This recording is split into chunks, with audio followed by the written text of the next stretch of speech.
Après la destruction du peuple de Ra'ad, l'humanité continua à se reconstruire. Les générations passèrent et dans le nord de la péninsule arabique surgit une civilisation impressionnante, le peuple de Thamoud. Ce peuple n'était pas comme les autres. Allah leur avait accordé une force physique remarquable, une intelligence exceptionnelle et des richesses abondantes. Ils sculptaient les montagnes pour y construire leurs maisons, creusaient des palais directement dans la roche et bâtissaient des cités solides défiant le temps. Des jardins luxuriants entouraient leurs habitations, des sources d'eau coulaient dans leurs vallées et leurs troupeaux se multipliaient. Tout indiquait qu'ils étaient une nation bénie par Allah. Mais avec le temps, la richesse transforma leur cœur. L'abondance devint arrogance, la force devint orgueil. Ils commencèrent à admirer leurs propres capacités et oublièrent celui qui leur avait accordé ses bienfaits. Ils sculptèrent des idoles dans la pierre et commencèrent à les adorer. Ils invoquaient ces statues, espérant protection et prospérité, oubliant que c'était Allah seul qui les avait créés. Leur société se transforma progressivement. Les riches dominèrent les pauvres, l'injustice s'installa et la corruption se répandit dans toute la terre. Les chefs du peuple se croyaient invincibles. Ils disaient avec arrogance « Qui est plus puissant que nous ?» Ils pensaient que leurs montagnes les protégeraient, que leurs palais sculptés dans la roche les rendraient éternels. Mais ils ignoraient que la puissance d'Allah dépasse toute construction humaine. C'est alors qu'Allah, dans sa miséricorde, choisit parmi eux un homme qu'ils connaissaient parfaitement. Cet homme n'était pas étranger à leur peuple. Il était issu d'une noble famille, respecté pour sa sagesse, connu pour son honnêteté et sa droiture. Cet homme était le prophète Salih. Avant même sa mission prophétique, le peuple avait confiance en lui. Il voyait en lui un futur dirigeant, un homme capable de prendre des décisions justes. Mais Allah lui accorda une mission plus noble encore, guider son peuple vers l'unicité d'Allah. Le prophète Saleh se leva alors parmi eux et commença à les appeler avec douceur. Il leur dit « Ô mon peuple, adorez Allah, vous n'avez pas d'autre divinité que lui. » Il leur rappela les bienfaits qu'Allah leur avait accordés. Il leur rappela qu'ils avaient été installés sur la terre, qu'ils avaient reçu la richesse et la force, et qu'ils devaient remercier leur Créateur. Mais ces paroles ne furent pas bien accueillies. Le peuple fut surpris. Comment cet homme, qu'ils respectaient tant, pouvait-il maintenant critiquer leur tradition ? Ils lui répondirent avec colère. « Ô Saleh, tu étais pour nous une source d'espoir, et maintenant tu nous demandes d'abandonner ce que nos pères adoraient ?» L'amour se transforma en hostilité, le respect se transforma en rejet. Certains l'accusèrent de mensonge, d'autres dirent qu'il était ensorcelé, d'autres encore le traitèrent de fou. Pourtant, Saleh resta patient. Il continua à leur parler avec sagesse. Il leur rappela les peuples précédents qui avaient été détruits pour leur arrogance. Il leur rappela que la puissance matérielle ne protège pas du châtiment d'Allah. Mais les chefs arrogants refusèrent d'écouter. Ils craignaient de perdre leur influence. Ils craignaient que les gens suivent Saleh et abandonnent leurs traditions.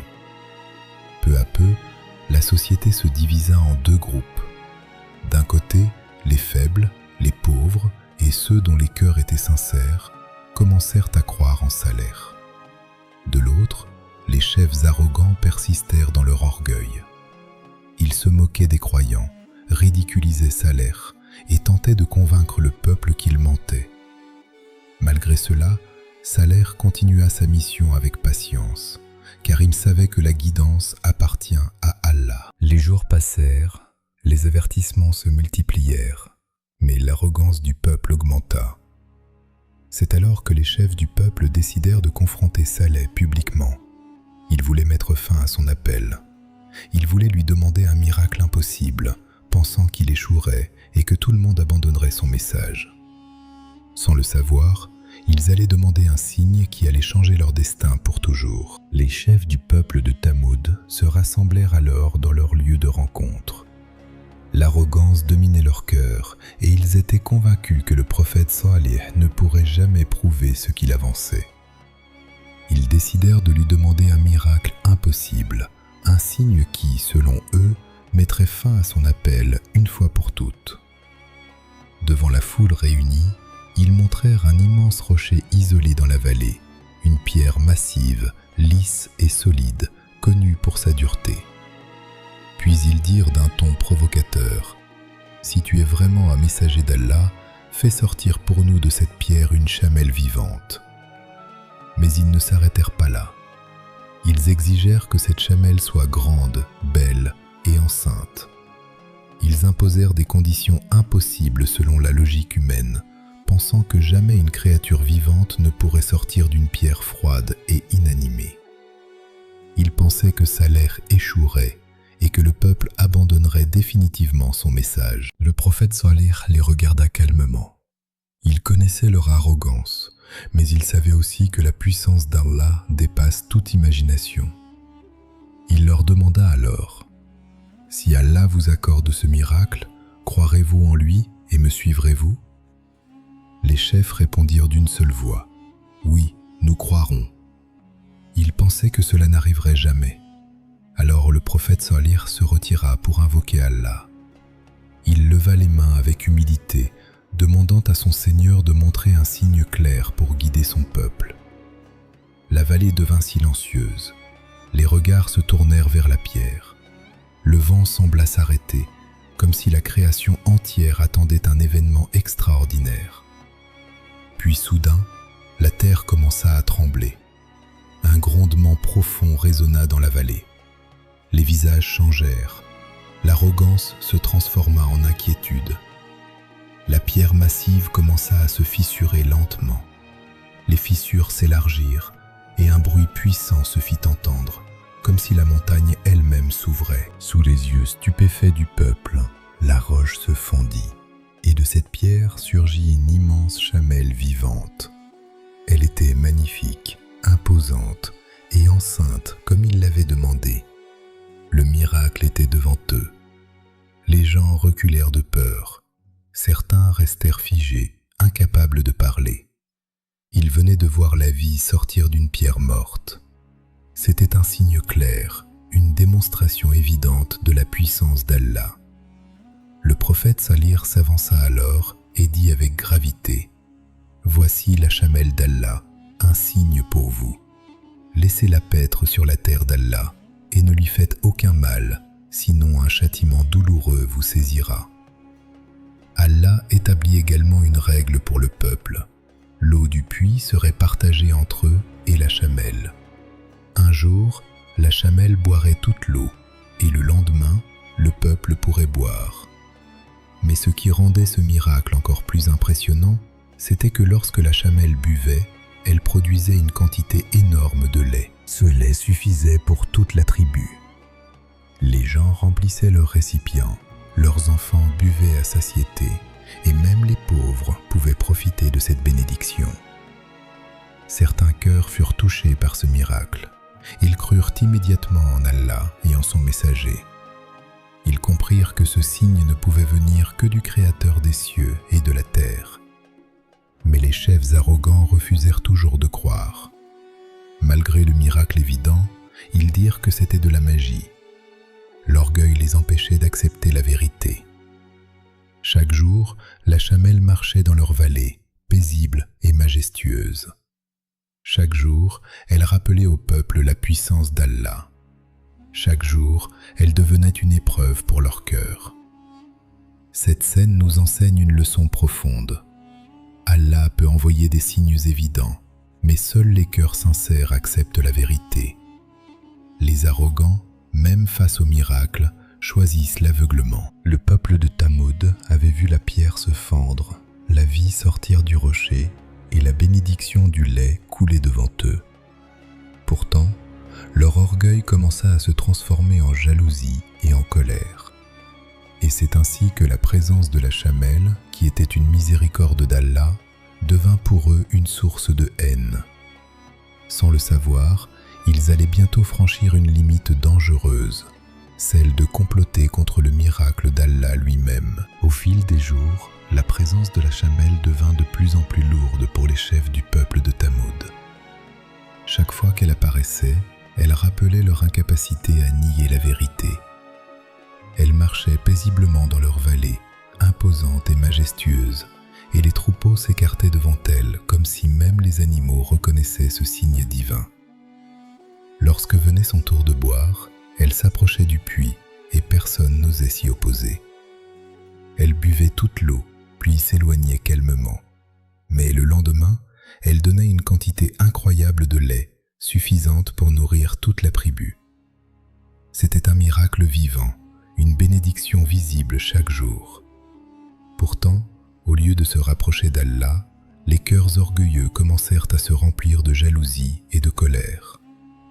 Les chefs voyaient leur autorité diminuer et leur orgueil blessé se transformer en haine silencieuse.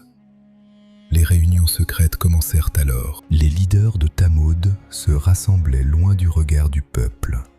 Ils murmuraient, discutaient et cherchaient une solution pour mettre fin à ce miracle qui les humiliait chaque jour. Ils disaient « Combien de temps allons-nous supporter cela ? Nous, les puissants de Thamoud, devons attendre notre tour pour l'eau à cause d'une simple chamelle. » Leur orgueil ne pouvait accepter cette situation. Ils ne voyaient plus la bénédiction du lait, ni la miséricorde d'Allah. Ils ne voyaient que leur humiliation. Plus le temps passait, plus leur colère grandissait. Le miracle d'Allah devenait pour eux une épine dans le cœur. Parmi eux se trouvaient 9 hommes connus pour leur corruption. Le Coran mentionne qu'ils répandaient la corruption dans la terre. Ces hommes étaient les chefs du mal, ceux qui manipulaient les autres et encourageaient la désobéissance. Ils commencèrent à comploter sérieusement. Ils ne voulaient plus seulement nier le miracle, ils voulaient le faire disparaître. Ils décidèrent alors de tuer la chamelle d'Allah. Mais ce crime n'était pas facile. Tuer un signe divin était un acte grave, même pour leur cœur endurci. Ils cherchèrent alors l'homme le plus cruel, celui qui serait capable de commettre cet acte sans hésitation. Ils trouvèrent un homme connu pour sa dureté et son absence de compassion. Ils l'encouragèrent, le poussèrent et lui promirent richesse et reconnaissance. Certains récits rapportent qu'ils utilisèrent également l'influence de certaines personnes pour l'inciter à accomplir ce crime. Peu à peu, cet homme accepta. Le plan fut mis en place. Ils attendirent le moment où la chamelle se rendrait vers le puits pour boire. La chamelle, paisible, marchait sans savoir que la haine humaine s'était transformée en complot meurtrier. Le piège était prêt, et les cœurs remplis d'orgueil étaient déterminés à faire disparaître ce signe qui les dérangeait. Pendant ce temps, les croyants ressentaient une inquiétude grandissante. Ils observaient les regards sombres des chefs, les murmures dans les assemblées, et comprenaient que quelque chose de grave se préparait. Le prophète Salih continuait de les avertir, leur rappelant de ne pas toucher à la chamelle. Il leur répétait que c'était un signe d'Allah et que toute atteinte entraînerait un châtiment douloureux. Mais l'arrogance aveugle souvent les cœurs. Les chefs ne voulaient plus écouter, ils avaient déjà pris leur décision. Leur haine était devenue plus forte que leur raison. Cette étape de l'histoire nous enseigne une vérité profonde. Lorsque l'orgueil envahit le cœur, l'homme peut rejeter même les signes les plus évidents. Le peuple de Thamoud avait vu un miracle vivant, une bénédiction quotidienne, et pourtant, ils complotaient contre lui. Leur arrogance les poussa à franchir une limite dangereuse, et lorsque l'homme décide de combattre les signes d'Allah, il se rapproche lui-même de sa propre destruction. Le plan était maintenant en place, et bientôt, ils allaient commettre l'acte qui changerait leur destin pour toujours. Le jour prévu arriva. La vallée était calme, mais dans l'ombre, les conspirateurs attendaient leur moment. La chamelle d'Allah avançait paisiblement, accompagnée de son petit. Elle marchait lentement vers le puits, comme elle le faisait chaque jour, ignorante du complot qui se préparait contre elle. Les 9 hommes corrompus s'étaient cachés, observant chacun de ses mouvements. Leur cœur était rempli de haine et d'orgueil. Ils savaient que cet acte allait changer le destin de leur peuple, mais leur arrogance les aveuglait. Ils ne voyaient pas qu'ils étaient sur le point de défier directement la puissance d'Allah. L'un d'eux tira une flèche qui atteignit la chamelle à la jambe. Elle chancela. Le silence de la vallée fut brisé par le bruit de sa chute. Puis l'homme le plus cruel s'avança avec son arme. Sans hésitation, il frappa la chamelle avec violence. Le miracle vivant s'effondra sur le sol. La chamelle d'Allah venait d'être tuée. Le sang coula sur la terre et le silence fut remplacé par une scène tragique. Le petit de la chamelle, témoin de cette cruauté, s'enfuit vers la montagne. Il poussa 3 cris déchirants, comme s'il se plaignait à son Seigneur de l'injustice commise. Puis, il disparut dans la montagne, et certains récits indiquent qu'il ne fut jamais revu. Le miracle était désormais terminé, et l'acte irréversible venait d'être commis. La nouvelle se répandit rapidement dans toute la ville. Les conspirateurs ne montrèrent aucun regret. Au contraire, ils sortirent fièrement, annonçant leur acte comme une victoire. Ils pensaient avoir libéré leur peuple. Leur orgueil les empêchait de comprendre la gravité de leurs crimes. Ils avaient tué un signe clair d'Allah. Ils avaient défié l'avertissement du prophète Salih. Mais dans leur aveuglement, ils ne ressentaient aucune crainte. Ils célébraient, convaincus qu'il ne se passerait rien. Lorsque le prophète Salih apprit ce qui s'était passé, il se rendit immédiatement sur les lieux. Il vit la chamelle morte, le sang sur la terre, et il comprit que son peuple venait de franchir une limite dangereuse. Son cœur fut rempli de tristesse. Il savait que le châtiment d'Allah allait désormais se rapprocher. Il s'adressa à son peuple avec une voix remplie d'émotion et leur dit qu'ils avaient commis un crime grave. Mais au lieu de regretter, ils lui répondirent avec arrogance. Ils le défièrent et lui dirent « Apporte-nous le châtiment que tu nous promets si tu es véridique. » Le prophète Salih les regarda alors avec gravité. Il savait que le destin de son peuple était désormais scellé. Il leur dit « Profitez de vos maisons pendant 3 jours. C'est une promesse qui ne sera pas démentie. » Ces paroles firent trembler certains cœurs. 3 jours seulement. 3 jours avant le châtiment. C'était la dernière chance. Mais l'orgueil empêcha la plupart d'entre eux de se repentir. Ils pensaient encore que rien ne se passerait. Cette scène nous enseigne une leçon profonde. Quand l'homme persiste dans l'arrogance, même après les avertissements, il se rapproche de sa propre destruction. Le peuple de Tamoud avait vu le miracle, entendu l'avertissement, et pourtant, ils avaient choisi la désobéissance. Ils pensaient avoir remporté une victoire, mais en réalité, ils venaient de déclencher le début de leur fin.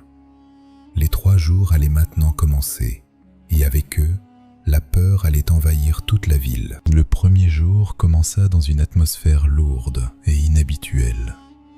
Les habitants de Tamoud se réveillèrent avec un sentiment d'angoisse qu'ils n'avaient jamais ressenti auparavant. Le prophète Salih leur avait annoncé 3 jours avant le châtiment, et malgré leur arrogance, la peur commençait à s'infiltrer dans leur cœur. En sortant de leur maison, ils remarquèrent quelque chose d'étrange. Leurs visages avaient changé de couleur. Ils étaient devenus pâles, comme si toute la vie avait quitté leur peau. Certains commencèrent à se regarder entre eux avec inquiétude. Ils se souvenaient des paroles de Salih. Le compte à rebours venait de commencer. Pourtant, malgré cette peur, l'orgueil dominait encore leur cœur. Au lieu de se repentir, ils tentèrent de se convaincre que ce n'était qu'une coïncidence. Le 2e jour arriva et la peur devint plus intense. Les habitants se réveillèrent une nouvelle fois, mais cette fois leur visage avait changé de couleur à nouveau. Ils étaient devenus rouges, comme si la peur et la terreur envahissaient leur corps. La panique commença à se répandre dans la ville. Certains commencèrent à croire que la promesse de Salih était réelle. Les murmures se multiplièrent. Les gens se regardaient avec anxiété, se souvenant que 2 jours étaient déjà passés. Mais malgré cette peur, beaucoup refusèrent encore de se repentir. L'arrogance était trop profondément ancrée dans leur cœur. Ils continuaient à attendre, espérant que rien ne se produirait. Le 3e jour arriva, et cette fois, la terreur atteignit son apogée. Les habitants se réveillèrent avec les visages noirs, comme si la mort elle-même s'était approchée d'eux. La peur envahit la ville entière. Les gens comprirent que la promesse de Salih était vraie. Certains commencèrent à préparer leur linceul. D'autres restèrent enfermés dans leur maison, attendant leur destin. Le silence s'installa dans la ville. Personne ne savait comment le châtiment allait arriver. Allait-il venir du ciel, de la terre, du vent? La peur était partout. Pourtant, même à ce moment-là, la majorité ne se repentit pas. Leur orgueil les empêchait encore de demander pardon. Puis arriva le 4e jour. Le soleil se leva sur une ville silencieuse. Les habitants attendaient dans leur maison, paralysés par la peur. Et soudain, un cri terrifiant descendit du ciel. Un son puissant, impossible à supporter, résonna dans toute la vallée. Ce cri déchira leur cœur. En même temps, la terre trembla violemment. Le sol se mit à bouger sous leurs pieds. Les montagnes vibrèrent. En un instant, le peuple puissant de Thamud fut anéanti. Ceux qui étaient debout moururent debout. Ceux qui étaient assis moururent assis. Aucun ne put fuir, aucun ne put parler. Le peuple qui sculptait les montagnes fut détruit en un instant par la puissance d'Allah. Le silence revint dans la vallée. Les maisons restèrent intactes, mais leurs habitants étaient sans vie. Le peuple qui se croyait invincible avait disparu. Le prophète Salih et les croyants furent sauvés par la miséricorde d'Allah. Ils quittèrent cette terre devenue silencieuse. Salih se tourna alors vers son peuple détruit et dit avec tristesse : « Ô mon peuple, je vous ai transmis le message de mon Seigneur et je vous ai conseillé, mais vous n'aimez pas ceux qui conseillent. » Cette histoire nous enseigne une leçon profonde et éternelle. Le peuple de Thamud était puissant, riche et protégé par les montagnes. Pourtant, tout cela ne put les sauver lorsque le châtiment d'Allah arriva. La puissance humaine ne peut rivaliser avec la puissance divine. Les miracles ne sont pas envoyés pour divertir, mais pour guider. Ceux qui acceptent la vérité sont sauvés, et ceux qui persistent dans l'orgueil s'exposent à la destruction. L'histoire du prophète Salih reste ainsi un rappel pour toute l'humanité que la force, la richesse et la puissance ne valent rien face à la volonté d'Allah. Après la destruction du peuple de Thamud, la vallée autrefois remplie de vie devint silencieuse. Les palais sculptés dans les montagnes restèrent debout, mais leurs habitants avaient disparu. Les jardins luxuriants furent abandonnés, les puits d'eau restèrent sans visiteurs, et les maisons solides qui semblaient éternelles devinrent des témoins muets d'une civilisation détruite. Le prophète Salih et les croyants quittèrent cette terre, sauvés par la miséricorde d'Allah. Derrière eux, ils laissèrent une nation qui se croyait invincible, mais qui avait été anéantie en un instant. Ce silence pesant dans la vallée devint une leçon pour les générations futures. Les montagnes, autrefois symboles de puissance, étaient désormais les témoins d'une arrogance qui avait conduit à la destruction. Le prophète Salih, en quittant la région, se tourna une dernière fois vers son peuple détruit. Son cœur était rempli de tristesse. Malgré leur désobéissance, il avait espéré leur guider. Il avait patienté, averti, conseillé, mais ils avaient choisi l'arrogance. Il dit alors avec douleur : « Ô mon peuple, je vous ai transmis le message de mon Seigneur et je vous ai conseillé, mais vous n'aimez pas ceux qui conseillent. » Ces paroles reflétaient la compassion d'un prophète pour son peuple. Même face à leur destruction, il ressentait de la tristesse. Cela montre que les prophètes ne souhaitent jamais la perte de leur peuple. Ils appellent à la guidance jusqu'au dernier moment. les vestiges du peuple de Thamud restèrent visibles pour les générations futures. Les montagnes sculptées, les habitations creusées dans la roche et les ruines abandonnées devinrent des signes visibles de cette histoire. Ceux qui passaient par cette région pouvaient voir de leurs propres yeux les traces de cette civilisation. Ces ruines ne sont pas seulement des vestiges historiques, elles sont des rappels puissants. Elles montrent que la richesse, la force et la technologie ne peuvent sauver une nation si elle s'éloigne d'Allah. Le Coran mentionne ces peuples pour rappeler que l'histoire se répète lorsque l'homme oublie son Créateur. Cette histoire nous enseigne également que les miracles ne changent pas toujours les cœurs. Le peuple de Thamud a vu un miracle vivant sortir de la pierre. Ils ont vu la chamelle d'Allah, ils ont vu les bénédictions, et pourtant, ils ont persisté dans l'incrédulité. Cela montre que la foi ne dépend pas seulement des miracles, mais de la sincérité du cœur. Ceux qui cherchent la vérité la trouvent, même sans miracle. Et ceux qui refusent la vérité, même face aux preuves les plus évidentes, restent dans l'égarement. Une autre leçon importante est que l'arrogance est souvent la cause de la destruction. Le peuple de Thamud n'était pas ignorant. Ils étaient intelligents, puissants et avancés. Mais leur orgueil les empêcha d'accepter la vérité. Ils pensaient que leur force les protégerait. Pourtant, le châtiment d'Allah arriva en un instant. Cela nous rappelle que la puissance humaine est limitée. Quelle que soit la grandeur d'une civilisation, elle reste faible face à la puissance d'Allah. Ainsi se termine l'histoire du prophète Salih et du peuple de Thamud.